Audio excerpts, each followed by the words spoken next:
Strong, free, and nomadic, bears are one of the greatest symbols of the Alaskan wild. Seeing a bear in the wild is a rare and breathtaking experience. The power of their presence stirs the soul and helps us connect to them in a spiritual way. Skillful hunters and highly intelligent, these majestic creatures command our respect and deserve our admiration. We're going to be talking to Jamey DiVietro, bear enthusiast, and he's going to let us know a little bit about bears in their natural habitat. He's been to Alaska several times, and he's going to show us a little of his footage that he took there. So here's the interview. If you've ever seen a bear in the wild, they are amazing. They are strong, magnificent. They represent all that is free, the last piece of the wilderness. They're just amazing and breathtaking to see when they're in their own environment. Bears are amazing. We have killed 98% of the grizzly bears in the lower 48, and Alaska's pretty much the only place where they live wild. There's still some in Wyoming, in Montana, and Idaho. That's it in the lower 48. About 4 years ago, I happened to be driving in Yellowstone National Park, and we saw a grizzly bear about 300 yards away, and it was amazing. It was just so cool. You had to see it. So I started reading up on it, more details about where to go to see them. Found out that most of the grizzly bears, brown bears, live in Alaska. So we made our plan for our first trip. Well, we've been all over the state, but the primary place is Katmai National Park. It's located down in the Alaska Peninsula, and it's right across from Shelikof Strait. Can't get there by driving, there's no roads. You have to land on the beach, basically wait for the tides to go out. It's a very remote area.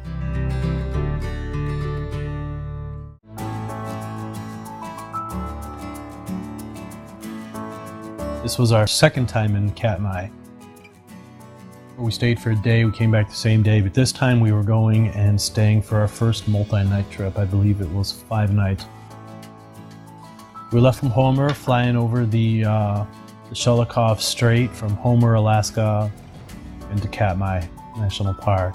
One of the wildest, remotest regions anywhere in the country. So this is a chartered plane that you're on, right? Right. Now right there you can see the camp we stayed at from the ground. We are actually right now on a bear trail, and trails are, they've been used by bears for years, sometimes 10, 20, 30 years, so there's definitely trails that go back and forth. What is the density of the bears living in Katmai? Katmai National Park, where we've gone the last couple of years in Alaska, there are 2 bears per square mile. Now, to give you an idea how dense that is, it's the highest concentration of grizzly bears in the world. Yellowstone National Park, down in the lower 48 where there are grizzly bears, there could be hundreds of square miles between each bear. And like I said, in Katmai, there's 2 bears per square mile. We counted at one time 18 bears. You'll see some of the footage, there's just bears everywhere. And again, the reason for that is the high amounts of food resources that can support that many bears in close proximity to each other. It's amazing. It's like no other place in the world. And here you can see in the background there's 6, 7 bears just within view. And like I said earlier, we at one point counted 18. You can see them all right there. Wow, it's amazing.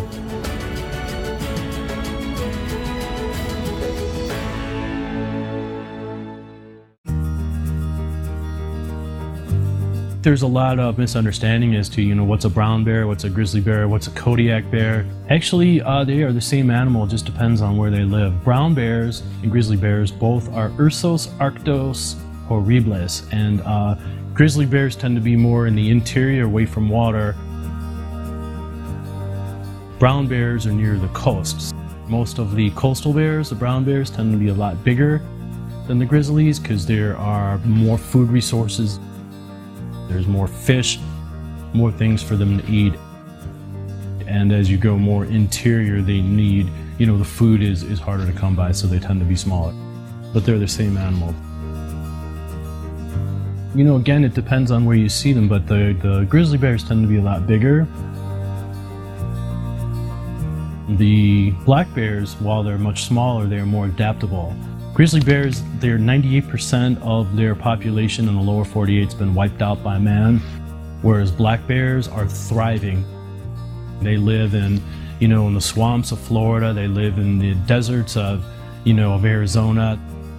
They live in trees. They live in mountains. They can adapt to their environment. They've learned how to live with man, whereas grizzly bears have had a much harder time getting along with man and have not been as adaptive.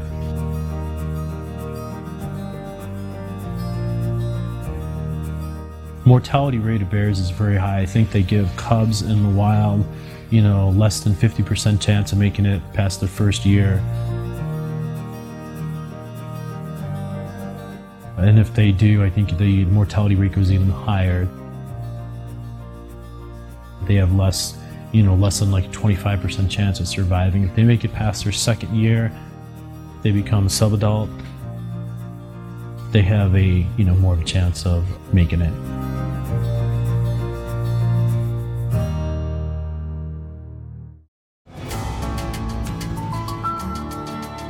Do bears have different personalities? They sure do. They're just like people. Some of them are really shy. Some are a lot of fun. And some are a little bit more grouchy and edgy. Some will come right up to you and they'll hang out like, they're a friend of yours, and others will stay away and, they'll avoid you. So they definitely have different personalities. Some even have a good sense of humor.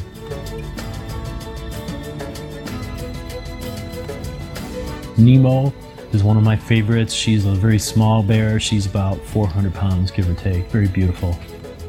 Great personality. She's very friendly.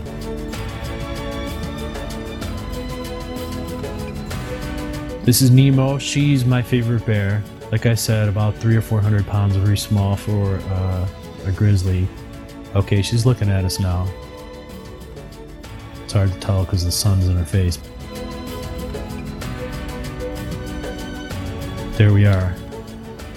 She's just coming right over to say hello. There's no other reason that she's doing this. Says hello, and then just goes about her merry way.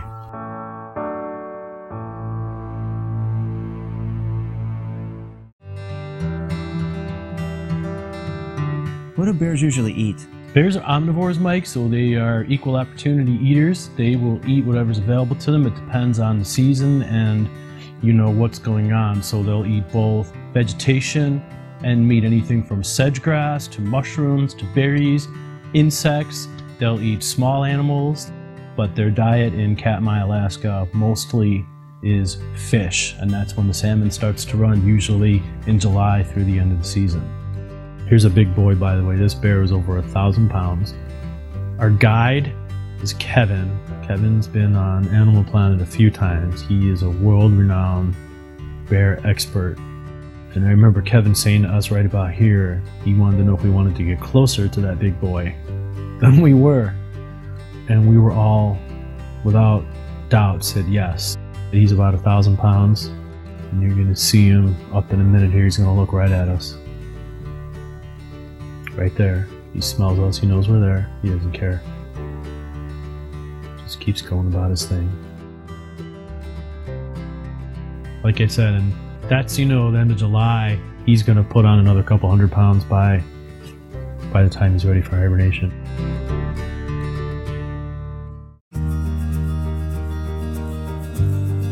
What are the seasonal activities of the bears in Katmai? Well, in Katmai, they usually come out of their dens, mid-April, maybe the end of April. Big males come out first. The subadults come out second. And then the females with their cubs are the last ones to come out. So they usually, come down from the higher ground. They're usually there beginning to the end of May, and they're eating grass and mushrooms, different vegetation that's available to them. June is the mating season. It's usually also when the clams come in, so the bears are feeding on the clams. They're mating with each other. July starts the salmon runs, and there's 3 kinds of salmon out in Katmai. July usually starts the pink and the chum salmon, and we were there right in the middle of this run, and you'll see on the footage there are literally thousands of these fish everywhere. So bears come from all over the place, and they're feeding on the fish. The coho salmon run starts in September, so the bears will feed on them through October, and that's usually when the salmon runs stop. And at that point, the bears are eating, pretty much the leftover fish, the dead fish that have spawned out and died. And middle of October, give or take, is when they have their full, thick winter coats, and they start heading back up into the dens for the winter. Interesting fact about hibernating, Mike, is that bears will sometimes be in their den up to 6 months. They do not eat, drink, or excrete waste of any kind for that entire time. They're living solely off of their, the fat that they've stored up during the summer. Has there ever been any instances that you know of where bears have gotten or woken up and not hibernated all the way through the season? There are times, if that happens, it's usually because they haven't stored up enough fat and they're hungry. If that happens, bear's in trouble because it comes out of their den in the winter. There's not going to be any food around for it. So it's pretty much a bad sign when that does happen.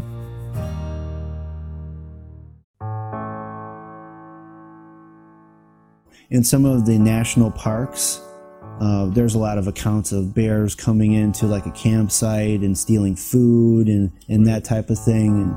And does that happen very often? Well, 99% of bear on human attacks is the human's fault. Either they have surprised the bear, in its own environment, or they've been careless with the food, or somebody's tried to feed the bear, they've been careless with their garbage. So it doesn't happen as often as you might think. It just tends, when it does happen, it tends to get, blown up by the media, and, people are more aware of it. But in Katmai National Park, there's only been one fatality due to a grizzly bear. That's Tim Treadwell. I'm not sure if you're familiar with his story. A movie was made about him called The Grizzly Man. He's been the only person in Katmai National Park to be attacked by a bear, which says a couple of things. First of all, it says something about how bears are with humans in their natural environment when they're not being hunted, when they're not being fed. But also Treadwell, while he did a lot of good things for bears, he also made, quite a bit of mistakes and brought the attack on by himself.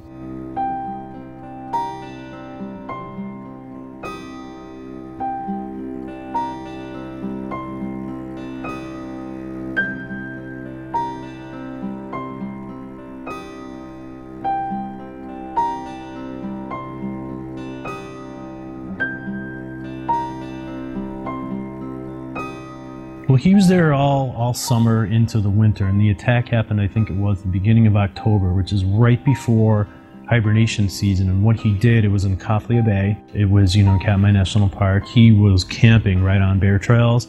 He had food in his tent. So, these big bears would be coming down the trail. They'd smell the food. And it was right at the end of the season, so food was not very abundant. Some of the bears that were still left were desperate to feed and get the remaining calories they needed, and unfortunately Treadwell was at the wrong place at the wrong time and got taken down by a bear.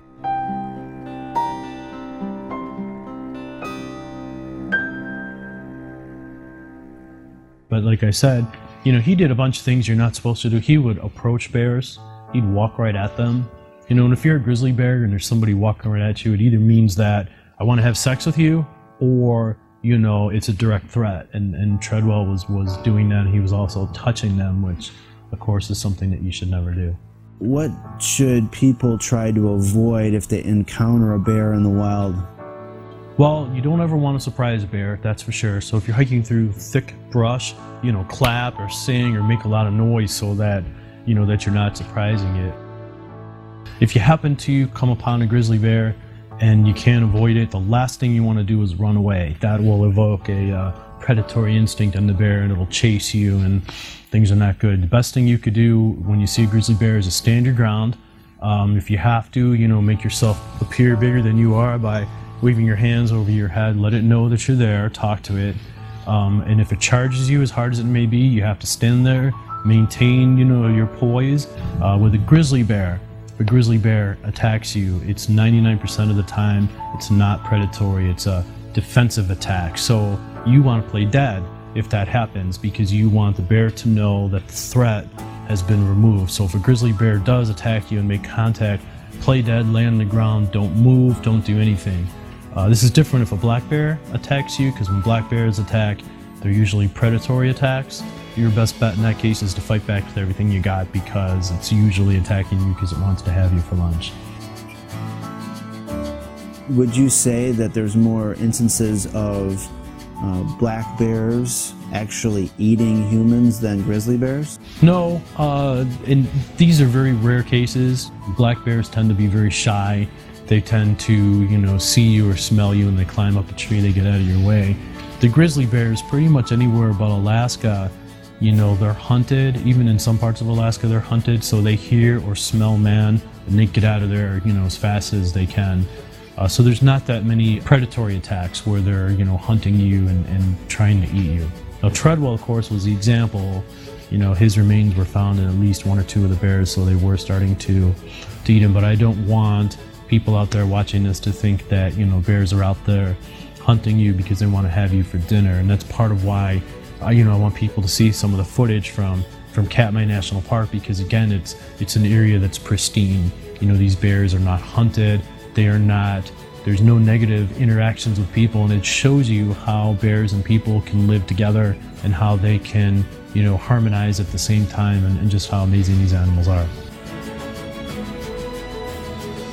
Tell me about this bear. He just had lunch, caught a fish, brought it right over to us. What got my heart stopped here is in a minute there's going to be a big raven that lands, and the raven is actually right in between us and the bear, and the bear wants to drive the raven off right here. And it was, you can't tell how close we are just yet. It was right in our direction, and it certainly made my heart stop. And he turns around again with his back to us, submitting, non-threatening. And like we were right there when that happened.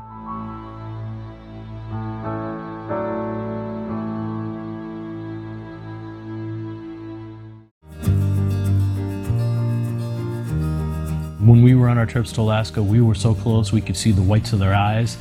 We could hear them breathing. It's just you're in their environment. And Mike, when we were on these missions to see the bears in the wild, we had no weapons, nothing to protect us. So you are definitely, it's a life-altering experience to see one that close, and it's an honor to come that close to a bear in the wild. How fast do bears run in general? Bears can get up to 35 miles an hour. So if you're in the wild and a bear, wants to have its way with you, you're in trouble. It's going to outrun you, it's going to outpower you, it can outswim you. Pretty much if that bear again wants to have its way with you, there's nothing you can do. And that's one of the reasons that our experiences were so spiritual, because we were so close to these bears. And again, they don't allow weapons or firearms of any kind in Katmai. So you're right there. And to not be at the top of the food chain, it's a spiritual thing. I'm telling you, it's amazing. Now watch this. She hears something, and watch how fast she goes. Check this out. All of a sudden, bam, what's over there?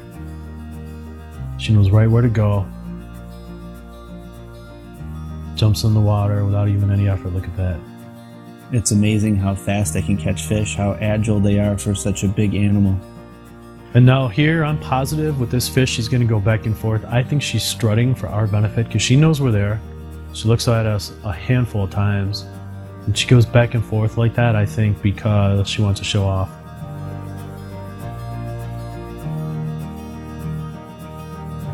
Bears tend to be the dominant species, in the ecosystem that they're in. In Katmai National Park, however, there are a lot of wolves. Wolves are very prevalent, so you will occasionally see a pack of wolves taking on a bear for a different food resource. In fact, our first year in Alaska, we saw 2 wolves and a bear battling over a moose carcass. It was an amazing thing. One against one, a bear is going to take that wolf down, but when there's a whole pack of wolves, it could definitely give a bear a run for its money. You can see all the bears in the background.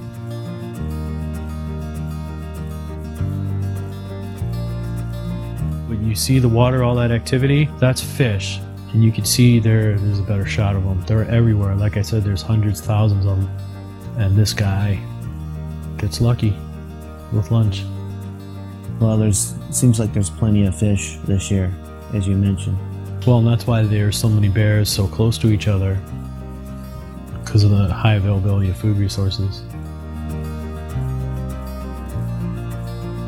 A bear probably has a more acute sense of smell than any other animal, including a bloodhound. polar bear, if they hunt seals, and seals, baby seals, they dig their dens about 3 feet under the ice, and they have a little hole that goes to the top of the ice so they can breathe. And polar bears have been known to smell a baby seal's breath from 3 feet under the ice from up to 30 miles away if the wind is in the right position. So a bear can smell unlike any other animal. In fact, there's an old Indian proverb that says, if a needle falls in the forest, the eagle will see it, the deer will hear it, and the bear will smell it.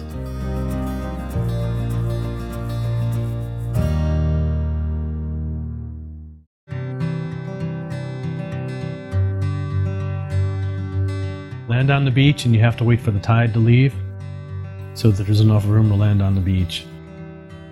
We found some bear tracks, very fresh, those were made that day. That's Nemo. Remember Nemo from last year? And see how close she is to us. You can actually see a little more maturity with her coat and she would come up to us. She would allow us to be that close to her.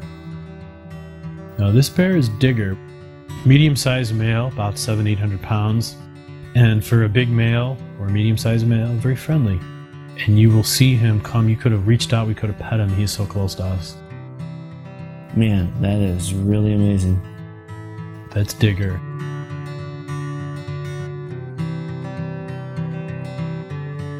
Just a great, beautiful bear.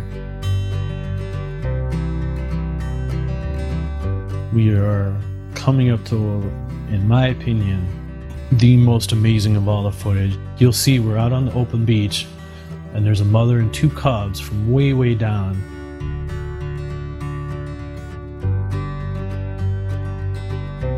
She smells us, she can see us, she knows we're there. Now, how long were you there? Hours, 3-4 hours, maybe 5. And I'm positive she brought her 2 cubs over to meet us. They always say a grizzly mother and her cubs is the most dangerous thing, but this bear brought them over. Now, you watch one of these cubs, it's gonna follow the mother over, and the mother's gonna stop and start clucking her teeth, which is basically telling the cubs, hey, follow me. But this one cub, keep your eye on him. He did not want to follow his mother. He wanted to come over and say hi to us. Mom's going down bear trail. One cub follows her. That second cub keeps coming right over to us. Right there, he's looking right at us.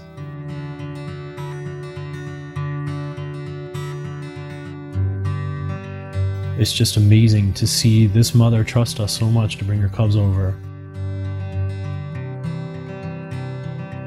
And then it's almost he reluctantly follows mom up the bear trail.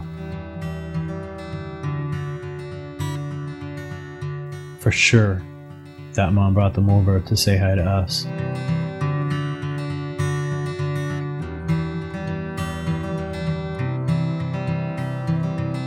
What do you want people to know about bears after they watch today's show? I want them to know that bears are beautiful, magnificent animals and they're worth saving. The wilderness that they live in is worth saving, they're worth preserving. To me, a bear is special because when you see a bear in the wild, its own environment, it represents all that is free. It represents the wild. It's magnificent, it's breathtaking. It's just amazing. Bears are a vital part of the balance of nature, a balance that's both critical and fragile. In the next 20 to 30 years, the fate of many bear species will be decided by mankind.